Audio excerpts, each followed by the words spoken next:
নমস্কার বন্ধুরা, ডলির রন্ধনশালায় সবাইকে স্বাগত। আর আজকে তোমাদের সাথে শেয়ার করব বাঁধাকপির একটা দারুণ রেসিপি। ভাত রুটি সব কিছুর সাথেই খেতে পারবে। আর বাঁধাকপি এইভাবে রান্না করলে কিন্তু দারুণ টেস্ট হয়। এইভাবে একদিন হলেও রান্না করে খেয়ে তোমরা দেখতে পারো। তাহলে আজকে রেসিপিটা শেষ পর্যন্ত দেখার জন্য অনুরোধ রইল। আর রেসিপিটা ভালো লাগলে অবশ্যই ভিডিওতে একটা লাইক করো আর প্রচুর প্রচুর শেয়ার করো। এখানে আমি আগে থেকেই বাঁধাকপিটা খুব ঝিরিঝিরি করে কেটে নিয়েছি, সাথে বেশ কয়েকটা শিমও কেটে নিয়েছি। কড়াইয়ের মধ্যে আমি প্রয়োজন মতো সরষের তেল প্রথমে দিয়ে দিলাম। এবার আমি কেটে রাখা শিমগুলো প্রথমে ভেজে নেব। দিয়ে দিলাম শিমের মধ্যে স্বাদ মতো লবণ। এবার হালকা নাড়াচাড়া করে শিমগুলো সুন্দর করে আমি ভেজে নেব। শিমগুলো আমার প্রায় ভাজা রেডি হয়ে গেছে। এবার আমি শিমগুলোকে তেলের মধ্যে থেকে তুলে নেব। এবার ওই একই তেলের মধ্যে আমি ফোড়নে দিয়ে দিলাম গোটা জিরে আর দিয়ে দেব তেজপাতা। ফোড়ন থেকে সুন্দর গন্ধ বেরিয়ে আসার সাথে সাথে আমি কেটে রাখা আলুগুলোকে দিয়ে দিলাম। আলুগুলো একটু আমি ডুমো ডুমো করে বড় করে কেটে নিয়েছি। আলুগুলো একটু নাড়াচাড়া করে আমি সুন্দর করে লাল লাল করে ভেজে নিয়েছি। এরপর দেখো এখানে দিয়ে দিলাম ছোট একটা সাইজের টমেটো কুচি আর দিয়ে দিলাম স্বাদ মতো লবণ। আলুর সাথে টমেটোটা আমি নাড়াচাড়া করে টমেটোটা নরম করে নেব।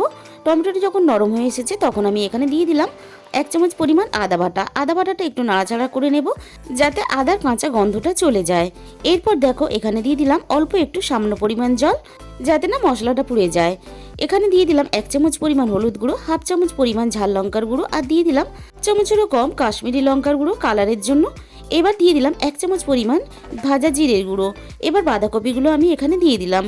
মশলার সাথে বাঁধাকপিটা এভাবে নাড়াচাড়া করে আমি একটু হালকা কষিয়ে নেব। এবার বাঁধাকপিটা আমি একটু ঢাকা দিয়ে দেবো নরম হয়ে আসার জন্য।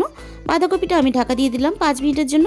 5 মিনিট পরে আমি ঢাকা খুলে চেক করে নিচ্ছি। দেখো কতটা সুন্দরভাবে বাঁধাকপিটা নরম হয়ে গেছে। আর বাঁধাকপি থেকে কিন্তু জল ছাড়তেও শুরু করে দিয়েছে। আলুগুলোও প্রায় সিদ্ধ হয়ে এসেছে।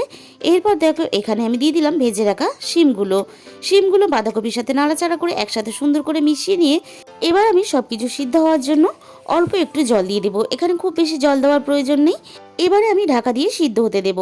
এই বাঁধাকপিটা যতক্ষণ সিদ্ধ হবে ততক্ষণে আমি একটা মশলা বানিয়ে নেব। দেখো একটা বাটির মধ্যে আমি নিয়ে নিলাম 1 চামচ পরিমাণ পোস্ত আর 1 চামচ পরিমাণ সাদা কালো সর্ষে। খুব ভালো করে আমি বেটে নেব। মশলাটা রেডি করে নিয়ে আমি ঢাকা খুলে চেক করে নেব। আলু শিম বাঁধাকপি এখানে কিন্তু সব কিছু খুব ভালোভাবে সিদ্ধ হয়ে গেছে। এরপর একটু নাড়াচাড়া করে স্বাদ মতো এখানে দিয়ে দিলাম চিনি। নিরামিষ তরকারি একটু চিনি দিলে ভালো লাগে। আর যে মশলাটা আমি রেডি করেছিলাম সেই মশলাটা আমি এখানে দিয়ে দিলাম। আর বাঁধাকপির মধ্যে অল্প একটু সর্ষে আর পোস্ত বাটা দিলে বাঁধাকপির স্বাদটা কিন্তু সম্পূর্ণ বদলে যায়।